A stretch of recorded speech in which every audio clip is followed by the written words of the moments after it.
Ammetto che ognuno ha i suoi hobby, ma per quanto mi ci sforzassi, la passione di mio marito per i clown non riuscivo a capirla. Fin da ragazzo aveva collezionato quadri, immagini, pupazzi e statuine che raffiguravano pagliacci, e nel corso degli anni il nostro solaio era diventato un tempio di quegli assurdi e inquietanti personaggi. Io, che fin da piccola provavo orrore per i clown, entravo molto raramente in quella stanza e le poche volte che dovevo farlo era sempre per pochi minuti, dato che non riuscivo a tollerare a lungo l'essere attorniata da volti bianchi, sorrisi folli e occhi dipinti.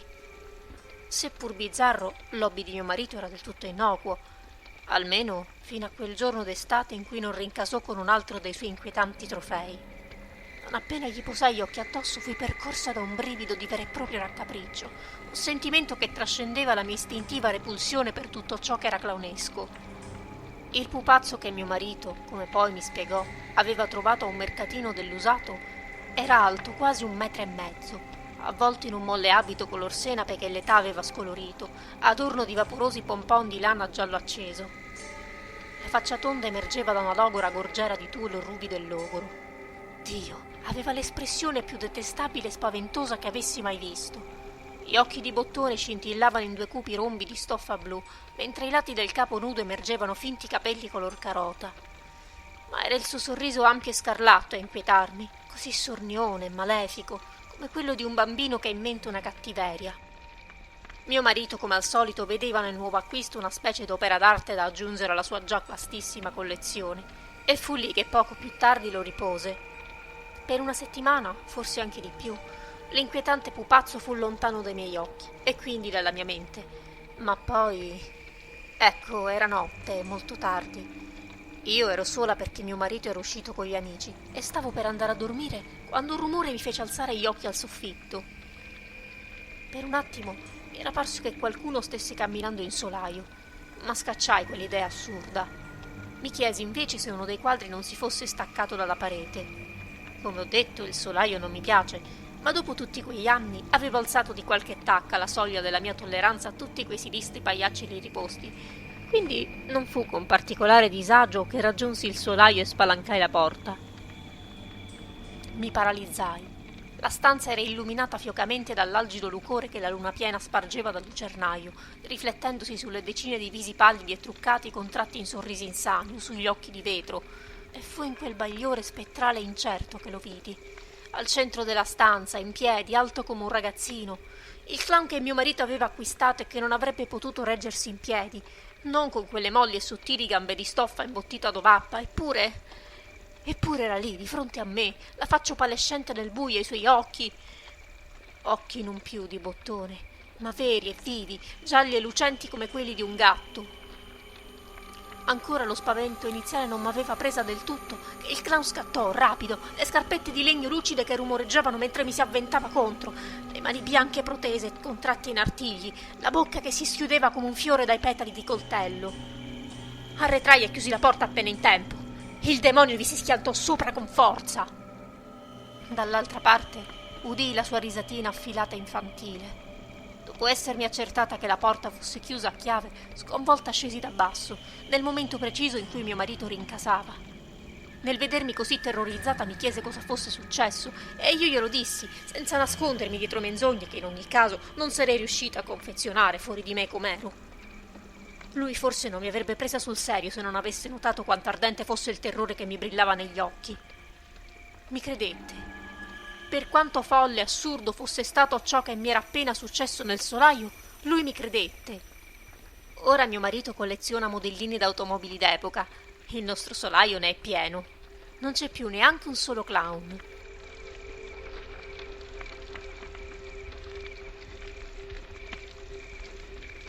Vorrei condividere con voi l'esperienza più terrificante che mi sia mai capitata. Ancora oggi non mi sembra vero che sia accaduto, ma non sono pazza e so quel che vidi, malgrado non riesca a spiegarmelo. Era estate e mi trovavo a trascorrere le vacanze al mare. Il residence dava proprio sulla spiaggia, pertanto non di rado uscivo sul far della sera. Mi sdraiavo sul materassino dopo averlo fissato con una cordicella di nylon ad una pietra che fungeva da ancora. Il paradiso. l'ultimo posto al mondo in cui uno immagina di venire a contatto con cose inspiegabili e spaventose. Come tutte le sere, scesi alla spiaggia con il materassino sotto un braccio. Mi immersi nell'acqua tiepida, accarezzata dalle mille sfumature d'arancia e porpora che il sole morente spargeva sul mare calmo. Poco dopo, il dolce moto delle onde sopra le quali il materassino galleggiava mi cullò in un torpore molto vicino al sonno. Non so dire cosa esattamente mi rirestò da quel dormiveglia, forse una corrente d'aria un po' più fredda sulla pelle. Fatto sta che provai un tuffo al cuore nel rendermi conto che la costa era lontanissima, un tratto scuro disseminato di luci. Compresi subito cos'era successo. La cordicella con la quale avevo assicurato il materassino alla pietra doveva essersi slegata e la corrente mi aveva portato alla deriva, mentre io, ignara di ciò, dormicchiavo serenamente. Ora però la mia tranquillità era turbata dalla situazione imprevista. Il sole era calato e della sua luce non restava che un lucore violetto appena abbozzato sulla linea dell'orizzonte. Sopra di me il cielo era blu intenso, trapunto di stelle, ma il mare sul quale mi trovavo a navigare era così nero che il solo gettarvi lo sguardo mi paralizzò di terrore. Non amo l'acqua alta e il mare profondo mi ha sempre suscitato sentimenti gelidi e sgradevoli, destando in me timori ancestrali. Quanto era profonda l'acqua in quella zona?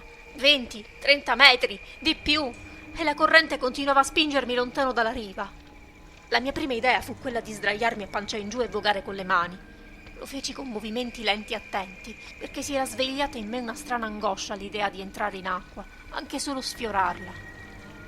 Ciò che fino a quel momento era una situazione sì sgradevole, ma tutto sommato nell'ordine della normalità, divenne di colpo una sorta di incubo. Non appena mi stesi sul ventre, oltre il bordo gommoso del materassino, sotto la trasparenza dell'acqua che pareva cristallo nero, intravidi qualcosa. Era sinuoso, amorfo ed enorme. Ogni tanto una strana luminescenza azzurrognola e spettrale lo percorreva, illuminandolo vagamente, ma la sua anatomia era tanto folle, tanto mostruosa e aliena che non seppi dire cosa fosse. Impietrita lo vidi muoversi verso l'alto, verso di me. Chiusi gli occhi perché ero sicura che non sarei riuscita a sopportarne la vista senza perdere la ragione. Non vidi nulla, eppure sentii lo sciacquio quando emerse, avvertii il moto ondoso sotto il materassino farsi più energico. Mi aggrappai, pregando di non finire rovesciata. Un odore limaccioso e salmastro mi avvolse, ma neanche allora mi decisi a spalancare le palpebre. Lo sentivo muoversi, sotto di me, attorno a me, era ovunque, enorme, forse occupava tutto il mare. Probabilmente chissà dove sarei finita se quel gommone solitario non m'avesse vista galleggiare sul materassino priva di sensi. Forse quella cosa si sarebbe accorta di me. Forse mi avrebbe presa e trascinata giù nel profondo, dove la luce è solo un mito e tutto ciò che abita gli abissi vive nel buio. Ma ciò non accadde. Da quel momento non mi sono mai più avvicinata al mare.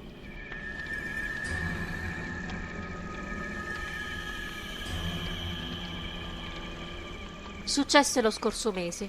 Stavo guidando in un tratto di strada tutto curve, circondata da alte querce contorte e nodose che si protendevano dalla fitta nebbia, quando l'auto iniziò a fare un rumore strano, tossicchiante.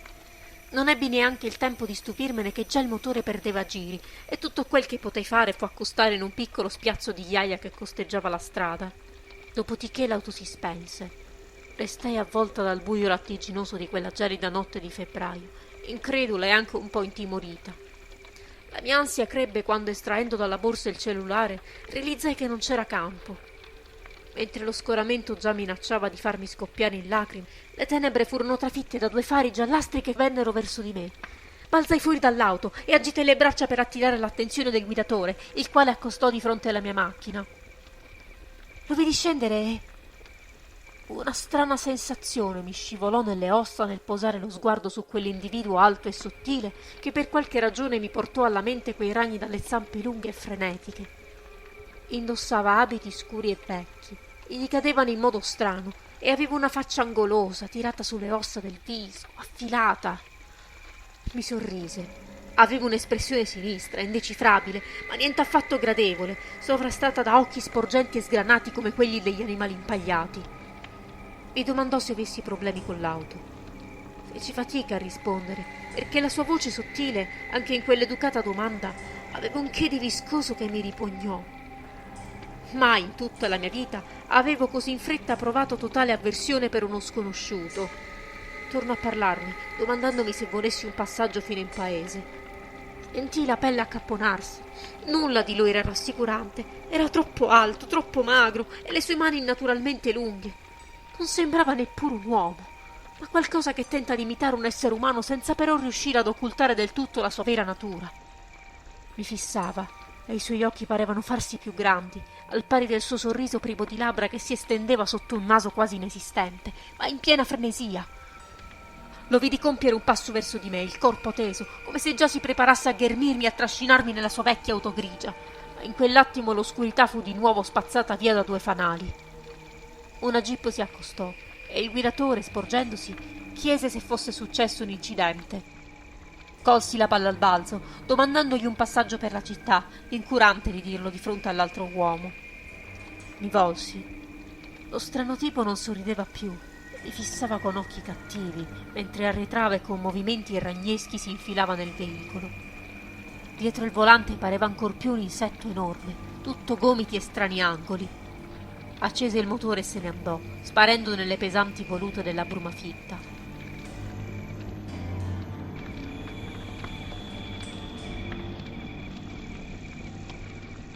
Mia nonna le chiamava candele dei morti e non avevo mai capito perché. Ne avevo un armadio pieno, tutti allineati su scaffali polverosi. E in paese, per ragioni che non avevo mai compreso, mia nonna prendeva parte ad ogni singola veglia funebre portando con sé una candela vergine, e al suo ritorno la candela recava inciso sulla cera il nome e il cognome del morto. Non mi aveva mai permesso di toccarle, meno che mai accenderle, ma una volta avrò avuto sì e no 13 anni. Un violento temporale aveva fatto andar via la corrente. Mia nonna era da una vicina e non mi andava di restare sola al buio. A tentoni riuscii a raggiungere il cassetto dove teneva i fiammiferi e poi, senza pensarci, facendomi luce con la tremula fiammella del cerino fra le mie dita, andai dritta all'armadio. Afferrai la prima candela che mi capitò sotto mano, recante il nome Anita Baker, e accostai la fiamma morente del fiammifero allo stoppino. Ci fu un sommesso crepitio mentre il vecchio stoppino incrostato di sporco avvampava. La luce dapprima fu cupa e certa, illuminando scarsamente la stanza, ma in pochi attimi la fiammella si allungò, spandendo un bel bagliore che generò ombre suffuse e tremanti contro le pareti. Mentre mi voltavo, tenendo alta la candela, colsi qualcosa con la coda dell'occhio. Tornai a girarmi e il terrore esplose dentro di me nel trovarmi a un passo da una vecchia incartapecorita che mi fissava con occhi infossati avvolti nelle rughe, le membra scarne coperte da un abito antico e scuro. La figura pareva avere la consistenza del fumo, così rarefatta, e il mio sguardo la penetrava e potevo vedere attraverso di esse i mobili della stanza. Urlai e corsi via. In cucina incontrai la nonna, in ritorno dalla vicina. I suoi occhi severi andarono subito alla candela accesa che ancora stringevo nel pugno tremante, malgrado i rivoli bollenti di cera mi stessero ustionando le nocche. Con fare autoritario la nonna mi strappò di mano la candela, proprio nel momento in cui, fluttuando sulle scale, l'anziana donna spettrale ci raggiungeva in cucina, diafana come la nebbia, senza proiettare ombra. La nonna si accostò la candela alle labbra rugose e soffiò. Il buio calò per pochi minuti, il tempo necessario alla nonna di accendere una piccola torcia elettrica della quale ignoravo l'esistenza. Guardandomi molto intensamente, con i riccioli del fumo della candela che le vorticavano attorno come viticci di una pianta fantasma, mi chiese se ora finalmente comprendevo perché quelle candele non andavano mai accese. Tremante, le risposi che sì, ora capivo.